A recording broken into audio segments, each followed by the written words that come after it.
বৌমা, তুমি আমার সামনে দিয়ে যাইতেছো, অথচ তুমি আমার সাথে কোনো রকম কথা বলতেছো না।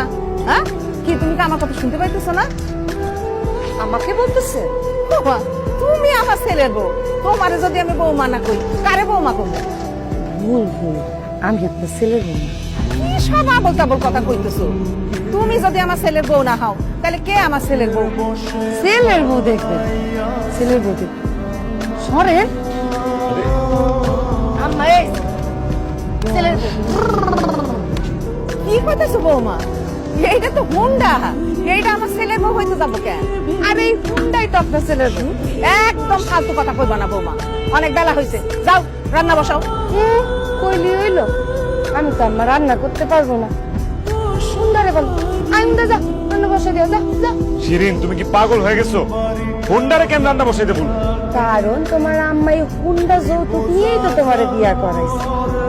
তোমার আম্মার কথা শুনে তো মনে হয়েছে তার এই ঘরের ছেলের বউ না, একটা ছেলের জন্য হুন্ডা দরকার ছিল। আম্মা, আপনার যা কথা আপনি এই হুন্ডার সাথে বলতেন। আই হুন্ডা যা, আম্মা কি বলে দেখ, কথা শুন আম্মার কথা শুন। যা। কালকে রাত থেকে তোমার অনেক ফালতু কথা শুনছি। যৌতুক লইছি আমি। কেন নিছি? তোমার মতো একটা ল্যান্ড রামাইয়ারে বিয়া করছি, সেই জন্য যৌতুক নিছি।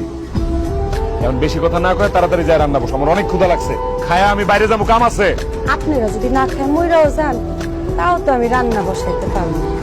কারণ আপনার মতো আর এমনি এমনি আপনার লোক আমার বিয়া দেয় নাই, এই হুন্ডার লেগা বিয়া দিচ্ছে।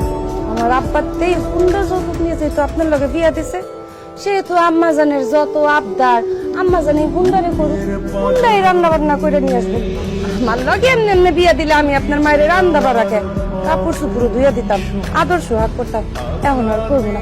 আই হুন্ডা কথা শুন। তুমি কিন্তু খুবই বাড়াবাড়ি করতেছো। ভালোই ভালোই কইতাছি গিয়া রান্না বসাও, নাইলে কিন্তু খুবই খারাপ হয়ে যায়।